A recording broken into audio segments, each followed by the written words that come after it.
Welcome. Sangeeta Bhalsingh या माझ्या YouTube चॅनलवर तुम्हा सर्वांचे हार्दिक स्वागत. आपण बोर्ड प्रश्नपत्रिका सोडवत आहोत. प्रश्नपत्रिका आहे जिओग्राफी म्हणजेच भूगोल या विषयाची. इयत्ता 12वी कला आणि विज्ञान शाखेला आहे हा विषय. 39 हा कोड नंबर आहे आणि ही प्रश्नपत्रिका आहे 28 जुलै 2022ची. इथे दिनांक दिलेले आहे 28 जुलै 2022 आणि इथे सीट नंबर टाकण्यासाठी तुम्हाला जागा असते. 3 तासाचा वेळ आहे. या प्रश्नपत्रिकेचे 8 पेजेस आहेत आणि 80 गुणांची ही प्रश्नपत्रिका आहे. आपण आता ही प्रश्नपत्रिका सोडवणार आहोत. उत्तरं कशी लिहायची ते तुम्हाला कळेल. आणि बोर्डाच्या मागच्या काळातल्या प्रश्नपत्रिका सोडवल्याचा फायदा असा होतो की तुलना करता येते. कोणते प्रश्न महत्त्वाचे आहेत, कोणते नाहीत, कोणते प्रश्न येऊ शकतात, कोणते रिपीट होतात, नाही होत, असं तुम्हाला अंदाज करता येतो. सराव म्हणून ही प्रश्नपत्रिका सोडवा. चला तर पाहूया. 12वी कला आणि विज्ञान शाखेला हा भूगोल हा विषय आहे. इयत्ता 12वीची बोर्डाची परीक्षा 28 जुलै 2022 रोजी हा झालेला पेपर होता. तुम्हाला सूचना दिलेल्या असतात प्रश्नपत्रिकेमध्ये, त्या वाचायच्या आणि फॉलो करायच्या. 1. सर्व प्रश्न सोडविणे आवश्यक आहे. 2. प्रश्नांची उत्तरे लिहिताना आवश्यक तेथे योग्य आकृत्या किंवा आलेख काढावे. 3. रंगीत पेन्सिलचा वापर करण्यास परवानगी आहे. 4. नकाशा स्टेन्सिलचा वापर योग्य तेथे करावा. 5. उजवीकडील अंक पूर्ण गुण दर्शवतात. प्रश्नपत्रिकेत उजव्या बाजूला जे अंक दिलेले आहेत त्यावरून आपल्याला कोणत्या प्रश्नाला किती गुण आहे ते लक्षात येतं. 6. नकाशा पुरवणी मूळ उत्तरपत्रिकेस जोडावी. आणि आणखी एक सूचना, नवीन प्रश्न नवीन पानावर लिहायचा. पहिला, दुसरा, तिसरा असे जे प्रमुख प्रश्न असतात ते नवीन पानावर नेहमीच घ्यायचे. सर्वच विषयांना उत्तरपत्रिका नीटनेटकी लिहायची. आता पहा, या प्रश्नपत्रिकेमध्ये एकूण 7 प्रश्न आहेत. 7 प्रश्न एका व्हिडिओ लेक्चरमध्ये घेतले तर खूप मोठा व्हिडिओ होतो, म्हणून त्याचे 3 भाग केलेत. पहिल्या भागामध्ये पहिला दुसरा प्रश्न घेतला आहे, तो आत्ता आपण सोडवणार आहोत. पुढच्या भागामध्ये भाग दुसरा, प्रश्न तिसरा चौथा सोडवू. भाग तिसऱ्यामध्ये 5वा 6वा 7वा प्रश्न आपण सोडवू. ज्या विद्यार्थ्यांनी चॅनल सबस्क्राईब केलेलं नसेल त्यांनी सबस्क्राईब करा, कारण पुढचे व्हिडिओ मी जेव्हा अपलोड करेल तेव्हा त्याचं नोटिफिकेशन यूट्यूबकडून तुम्हाला येईल. चला, भाग पहिल्यामध्ये प्रश्न पहिला आणि दुसरा आपण सोडवूया. प्रश्न पहिला प्रश्न जो आहे तो एकूण 20 गुणांचा आहे आणि त्यात काय सूचना दिल्या आहेत पाहू. दिलेल्या सूचनेनुसार खालील उपप्रश्न सोडवा. आता त्यात उपप्रश्नसुद्धा आहेत. त्यातला उपप्रश्न आहे 5 गुणांचा. अ, ब आणि क स्तंभातील घटकांचे सहसंबंध लावून साखळी पूर्ण करा. जोड्या लावासारखा प्रकार आहे. अ गट ब गट 3 गट दिलेले आहेत. पहिलं पाहूया. अ गटामध्ये 1 आशिया खंड, 2 कुटीरोद्योग, 3 नागरी वसाहत, 4 माथेरान, 5 मत्स्यक्षेत्र. ब गटामध्ये डॉगर बँक, पर्यटन, भूमी 30%, हाताने निर्मिती उद्योग आणि नगर. क गटामध्ये कुंभार, लोकसंख्या 60%, ईशान्य अटलांटिक महासागर, शहर, तृतीयक आर्थिक क्रिया. आता आपण साखळी पूर्ण करू किंवा जोड्या लावूया. त्यातलं क्रमांक 1 आशिया खंड, 30% भूमी आणि लोकसंख्या 60%, ही साखळी पूर्ण केली. 2 गटाची आहे कुटीरोद्योग, हाताने निर्मिती उद्योग, कुंभार. तिसरं नागरी वसाहत, नगर, शहर. चौथं माथेरान, पर्यटन, तृतीयक आर्थिक क्रिया. 5 मत्स्यक्षेत्र, डॉगर बँक, ईशान्य अटलांटिक महासागर. उत्तराचा स्क्रीनशॉट तुम्ही काढून घेऊ शकता. प्रश्न क्रमांक ब. अचूक सहसंबंध ओळखा व लिहा. 5 गुण आहेत. ए आहे विधान आणि आर त्याचं कारण. 1. ए विधान दिले, भूमध्य सामुद्रिक हवामान प्रदेशात मानवी वस्ती वाढली आहे. आर, हे हवामान मानव व त्याच्या व्यवसायास अनुकूल असते. आता पर्याय दिलेले आहेत. अ, केवळ ए बरोबर आहे. ब, केवळ आर बरोबर आहे. क, ए आणि आर दोन्ही बरोबर आहेत आणि आर हे एचे अचूक स्पष्टीकरण आहे.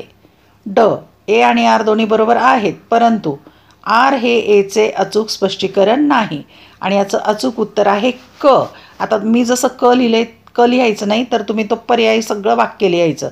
ए आणि आर हे दोन्ही बरोबर आहेत आणि आर हे एचे अचूक स्पष्टीकरण आहे, म्हणून क हे उत्तर. आता खाली पर्याय जे आहेत सगळ्या प्रश्नांच्या सारखेच दिलेले आहेत. 2. ए विधान आहे, लोकसंख्या लाभांशाचे फायदे आपोआप मिळत नाहीत. आर त्याचं कारण देशातील शासन वेगवेगळ्या वेगवेगळ्या क्षेत्रासाठी धोरणे आखते. पर्याय अ केवळ ए बरोबर आहे, ब केवळ आर बरोबर आहे, क ए आणि आर दोन्ही बरोबर आहेत आणि आर हे एचे अचूक स्पष्टीकरण आहे. ड ए आणि आर दोन्ही बरोबर आहेत परंतु आर हे एचे अचूक स्पष्टीकरण नाही आणि याचं उत्तराचा पर्याय आहे क, म्हणजेच ए आणि आर दोन्ही बरोबर आहेत आणि आर हे एचे अचूक स्पष्टीकरण आहे. तुम्ही असं विधान लिहायचं. मी जसं क शब्द लिहिलाय तसं लिहायचं नाही, विधान पूर्ण लिहायचं. पुढचा पाहूया आपण. क्रमांक 3. ए विधान दिलंय, फळे कंदमुळे गोळा करणे हा प्राथमिक व्यवसाय आहे. आर त्याचं कारण प्राथमिक व्यवसाय हे सेवा व्यवसाय आहेत. पर्याय अ केवळ ए बरोबर आहे, ब केवळ आर बरोबर आहे, क ए आणि आर दोन्ही बरोबर आहेत आणि आर हे एचे अचूक स्पष्टीकरण आहे. ड ए आणि आर दोन्ही बरोबर आहेत परंतु आर हे एचे अचूक स्पष्टीकरण नाही आणि अचूक उत्तर आहे अ, म्हणजे केवळ ए विधान बरोबर आहे कारण प्राथमिक व्यवसाय सेवा व्यवसाय नाहीत. क्रमांक 4. ए विधान दिलंय, मुंबई येथील कोरडे हवामान सुती वस्त्रोद्योगास पूरक आहे. आर त्याचं कारण उद्योगास मोठ्या प्रमाणात पाणी आवश्यक असते. पर्याय अ केवळ ए बरोबर आहे, ब केवळ आर बरोबर आहे, क ए आणि आर दोन्ही बरोबर आहेत आणि आर हे एचे अचूक स्पष्टीकरण आहे. ड ए आणि आर दोन्ही बरोबर आहेत परंतु आर हे एचे अचूक स्पष्टीकरण नाही आणि याचं अचूक उत्तर आहे ब, म्हणजे केवळ आर बरोबर आहे. 5. ए विधान, श्रीलंका हा देश चहाची निर्यात करतो. आर त्याचं कारण मळ्याच्या शेतीचा विकास झाला आहे. पर्याय अ केवळ ए बरोबर आहे, ब केवळ आर बरोबर आहे, क ए आणि आर दोन्ही बरोबर आहेत आणि आर हे एचे अचूक स्पष्टीकरण आहे. ड ए आणि आर दोन्ही बरोबर आहेत परंतु आर हे एचे अचूक स्पष्टीकरण नाही आणि याचं अचूक उत्तर आहे क ए आणि आर दोन्ही बरोबर आहेत, आर हे एचे अचूक स्पष्टीकरण आहे. प्रश्न क्रमांक पहिल्यातला क वस्तुनिष्ठ प्रश्न आहे. अयोग्य घटक ओळखा. 5 गुण आहेत. काही घटकांचा गट दिलेला आहे, त्या गटात न बसणारा शब्द किंवा घटक ओळखायचा आहे. नंबर 1 विचारले, लोकसंख्या बदलाचे घटक. अ वय, ब लिंग, क शरीर आणि ड आयुर्मान. या गटात न बसणारा शब्द आहे शरीर. लोकसंख्या बदलाचा घटक हा नाही. 2 प्राथमिक आर्थिक क्रिया. अ खाणकाम, ब लाकूडतोड, क मासेमारी, ड वाहतूक. आणि गटात न बसणारा शब्द विसंगत वेगळा वाहतूक, कारण प्राथमिक आर्थिक क्रिया खाणकाम, लाकूडतोड, मासेमारी आहे. वाहतूक द्वितीयक आहे. क्रमांक 3 साखर उद्योगावर परिणाम करणारे प्राकृतिक घटक. अ भांडवल, ब कच्चा माल, क पाणी पुरवठा, ड भूपृष्ठ रचना. आणि अचूक उत्तर आहे भांडवल, की हा प्राकृतिक घटक नाही. क्रमांक 4 संदेशवहनाची साधने. अ दूरदर्शन, ब रेडिओ, क रेल्वे, ड भ्रमणध्वनी. आणि अचूक उत्तर आहे रेल्वे, संदेशवहनाचं साधन नाही. 5 प्रादेशिक विकासावर परिणाम करणारे घटक. अ लोकसंख्या, ब आर्थिक क्रिया, क भाषा, ड भूमी उपयोजन. आणि उत्तर आहे भाषा. विकासावर परिणाम करणारे घटक बाकीचे आहेत, भाषा नाही. प्रश्न क्रमांक पहिल्यातलाच ड आहे. बरोबर की चूक ते लिहायचं आहे. 5 गुण आहे. इथे विधानं मी लिहून ठेवलेली आहेत. चूक कोणती, बरोबर कोणती. 1 जन्मदर व मृत्यूदर दोन्ही अधिक असेल तर लोकसंख्या वाढ होते. पहिलं विधान चूक आहे. इथे लिहून ठेवलं आहे मी चूक कोणती आहेत आणि बरोबर कोणती आहेत. 2 स्थलांतर हे नेहमीच कायमस्वरूपी असतेच असे नाही. हे विधान बरोबर आहे. 3 भारतात शेती व्यवसाय मोठ्या प्रमाणावर केला जात नाही. हे विधान चूक आहे. इथे दिलं आहे चूक. 4 कोकणातील रत्नागिरी आणि सिंधुदुर्ग जिल्ह्यात अनेक फळ प्रक्रिया उद्योग आढळतात. चौथं विधान बरोबर आहे. 5 भूगोल विषयाचे स्वरूप गतिशील आहे. 5वंही विधान बरोबर आहे. म्हणजे पहिलं आणि तिसरं चूक आहे. दुसरं, चौथं, 5वं विधान बरोबर आहे. प्रश्न क्रमांक 2 भौगोलिक कारणे लिहा. कोणतेही 4 सोडवायचे 6 पैकी आणि 12 गुण आहेत. म्हणजे एका प्रश्नाला 3 गुण. 3 चौक 12. 1 विकसित राष्ट्रामध्ये शेती व्यवसायात गुंतलेल्या लोकांची संख्या कमी आहे. 2 कॅनडामध्ये लाकूडतोड व्यवसाय व्यवसायाचा विकास झाला आहे. 3. उद्योगधंद्याचे वितरण असमान आहे. 4. भौगोलिक विविधता ही व्यापारास कारणीभूत असते. 5. हिमालयीन पर्वतीय प्रदेशाचा विकास कमी झालेला आहे. 6. मानवी भूगोलाचे स्वरूप विभिन्न शाखांशी निगडीत आहे. आपण 6ची उत्तरं पाहूया. रिपीट होत असतात बोर्ड परीक्षेचे सुद्धा प्रश्न. 1. विकसित राष्ट्रामध्ये शेती व्यवसायात गुंतलेल्या लोकांची संख्या कमी आहे. कारण 1. देशाच्या विकसित, अविकसित किंवा विकसनशील या अवस्था प्रामुख्याने त्या देशातील लोकसंख्येमधील कार्यशील वयोगटावर निर्भर असतात. 2. कार्यशील लोकसंख्या जर द्वितीयक, तृतीयक, चतुर्थक यासारख्या व्यवसायात मोठ्या प्रमाणात गुंतली असल्यास ते राष्ट्र आर्थिकदृष्ट्या लवकर संपन्न होते. 3. विकसित राष्ट्रामध्ये औद्योगिक पायाभूत सुविधा उपलब्ध असल्यामुळे देशातील सर्वाधिक लोकसंख्या द्वितीयक, तृतीयक किंवा चतुर्थक यासारख्या व्यवसायात मोठ्या प्रमाणात गुंतलेली आहे. 4. शेती हा प्राथमिक व्यवसाय असल्यामुळे साहजिकच या प्राथमिक व्यवसायात गुंतलेल्या लोकांची संख्या विकसित राष्ट्रात कमी आहे. कारणे लिहा. क्रमांक 2. कॅनडामध्ये लाकूडतोड व्यवसाय विकसित झाला आहे. कारण 1. कॅनडा हा देश उत्तर गोलार्धात आहे. या देशाचे हवामान समशीतोष्ण प्रकारचे आहे. या देशाचा विस्तारही अधिक आहे. 2. समशीतोष्ण कटिबंधात सूचीपर्णी वने आढळतात. या वनक्षेत्रात एकाच जातीचे वृक्ष विस्तृत प्रदेशात उगवलेले दिसतात. 3. हे वृक्ष सरळ व उंच वाढतात. हे वृक्ष सदाहरित असतात. सूचीपर्णी वनातील लाकूड मऊ असते. या लाकडाचा उपयोग फर्निचर निर्मिती तसेच कागदाच्या लगद्यासाठी होतो. 4.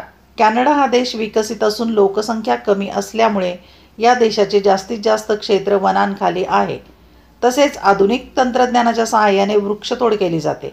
सरकारी धोरणाची काटेकोर अंमलबजावणी केली जाते. ज्या प्रकारचे वृक्ष तोडले जातात त्याच जातीच्या रोपांची लागवड केली जाते. हे चक्र सतत चालू राहते. परिणामी वनांची टक्केवारी कायम राहते. एकूणच आधुनिक तंत्रज्ञान, विस्तृत वने, कमी लोकसंख्या, समशीतोष्ण प्रकारचे हवामान यामुळे कॅनडा या देशात लाकूडतोडीचा व्यवसाय विकसित झाला आहे. कारणे लिहा. क्रमांक 3. उद्योगधंद्याचे वितरण असमान असते किंवा आहे. 1. पहिलं कारण उद्योग उभारणीकरता अनेक घटकांचा विचार करावा लागतो. प्राथमिक व्यवसायातून उपलब्ध होणाऱ्या कच्च्या मालाशिवाय हवामान, पाणी पुरवठा, वीज पुरवठा, कुशल, अर्धकुशल कामगार वर्ग, सहज व सुलभ होणारी जागा, बाजारपेठेचे सानिध्य, शासकीय ध्येयधोरणे इत्यादी घटकांच्या अनुकूलतेवर उद्योग उभारला जातो. 2. सर्वच उद्योगांना सारखेच घटक गरजेचे नसतात. उदाहरणार्थ साखर उद्योगाला ऊस हा कच्चा माल महत्त्वाचा असतो, तर पोलाद उद्योगाला लोह खनिज हा कच्चा माल आवश्यक असतो. त्यामुळे उद्योगाला आवश्यक असणाऱ्या घटकांचा विचार केला जातो. 3. वरील उल्लेखलेले घटक पृथ्वीवर सर्वत्र सारख्या प्रमाणात वितरित झालेले नाहीत. त्यामुळे उद्योगधंद्यांचे वितरण असमान असते. क्रमांक 4. कारणे लिहा. भौगोलिक विविधता ही व्यापारास कारणीभूत असते. कारण 1. जगातील विविध प्रदेशात हवामान, मृदा, वनसंपदा, खनिज संपदा, जलसंपदा, पाण्याचे स्रोत या विविधता आणि असमानता आढळते. 2. यामुळे प्रत्येक प्रदेशात उपलब्ध साधनसंपत्तीचे स्वरूप आणि वितरण म्हणजे प्रमाण यातही तफावत आढळते. 3. यामुळे प्रादेशिक वितरणात विभिन्नता जाणवते. काही प्रदेशात साधनसंपत्तीचा तुटवडा तर काही प्रदेशात अतिरिक्त संपत्ती असते. 4. त्याचप्रमाणे लोकसंख्येचे असमान वितरण आणि त्या लोकसंख्येचे असमान राहणीमान यामुळे मागणी व पुरवठ्यात फरक पडतो. 5. या सर्वांमुळे व्यापाराची निर्मिती होत असल्यामुळे भौगोलिक विविधता ही व्यापारास कारणीभूत ठरते. कारणे लिहा. क्रमांक 5. हिमालयीन पर्वतीय प्रदेशाचा विकास फारसा झालेला नाही किंवा कमी झाला आहे. कारण 1. हिमालय पर्वत आशिया खंडात असून जगातील सर्वात उंच पर्वत आहे. हिमालय पर्वत रांगेतील शिखराची उंची जास्त आहे. या रांगेत 8,000 मीटर उंचीपेक्षा जास्त अनेक शिखरे आहेत. Mount Everest 8,848 metre, K2 8,611 metre इतकी उंची आहे. 2. अशी अनेक शिखरे वर्षभर बर्फाच्छादित असतात. या भागात खोल दऱ्या, तीव्र उतार, हिमनद्या, जंगलयुक्त प्रदेश मोठ्या प्रमाणावर आहेत. 3. या सर्व प्रतिकूल घटकांमुळे मानवी वस्ती स्थापन होण्यास अनेक अडचणी येतात. परिणामी लोकसंख्या विरळ आढळते. 4. वाहतूक व दळणवळण सुविधांचा विकास होऊ शकत नाही. परिणामी उद्योग विकसित होत नाहीत. एकूणच रोजगारावर मर्यादा येतात. पर्वतीय भाग असल्यामुळे उत्तरेकडील देशांशी व्यापार होऊ शकत नाही. याचाच अर्थ प्रतिकूल हवामान व प्राकृतिक घटक यामुळे रोजगारावर मर्यादा येतात व या क्षेत्राचा विकास फारसा झालेला दिसून येत नाही. कारणे लिहा. क्रमांक 6. मानवी भूगोलाचे स्वरूप विभिन्न शाखांशी निगडित आहे. कारण 1. भूगोल या विषयाच्या प्राकृतिक व मानवी भूगोल अशा 2 शाखा आहेत. 2. मानवी भूगोलात नैसर्गिक घटक व मानव यांच्यातील परस्पर आंतरक्रियांचा अभ्यास अंतर्भूत असतो. 3. मानवाच्या आर्थिक क्रिया नैसर्गिक घटकांना अनुसरून केल्या जातात. उदाहरणार्थ मासेमारी या व्यवसायाची समुद्रकिनारी प्रदेशात वाढ होऊ लागते. 4. मानवाची वर्तणूक, देशाचे राजकीय धोरण तसेच समाजाच्या रूढी, प्रथा व परंपरा इत्यादींचा अभ्यास मानवी भूगोलाच्या विविध शाखेत होतो. 5. मानव व निसर्ग यांच्यातील आंतरक्रिया, स्थळ, काळ, परत्वे भिन्न असतात. याशिवाय त्यांचे वितरणही भिन्न असते. 6. म्हणूनच मानवी भूगोलाचा संबंध सामाजिक शास्त्रातील वेगवेगळ्या शाखांशी निगडित आहे. अशा प्रकारे आपण 12वी भूगोल बोर्ड परीक्षेची प्रश्नपत्रिका सोडवत आहोत. आज आपण भाग क्रमांक 1 सोडवला आहे, म्हणजे पहिला दुसरा प्रश्न सोडवला आहे. पुढील व्हिडिओ लेक्चर म्हणजे भाग 2 आणि 3 लवकरच मी तयार करणार आहे. धन्यवाद. व्हिडिओ लेक्चर आवडल्यास चॅनल सबस्क्राईब करा, बेल आयकॉन प्रेस करा, म्हणजे मी नवीन व्हिडिओ केल्याचं नोटिफिकेशन तुम्हाला मिळेल. आवडलेले व्हिडिओ लाईक, कमेंट, शेअर जरूर करा. अभ्यासासाठी शुभेच्छा आणि परीक्षेसाठीही शुभेच्छा.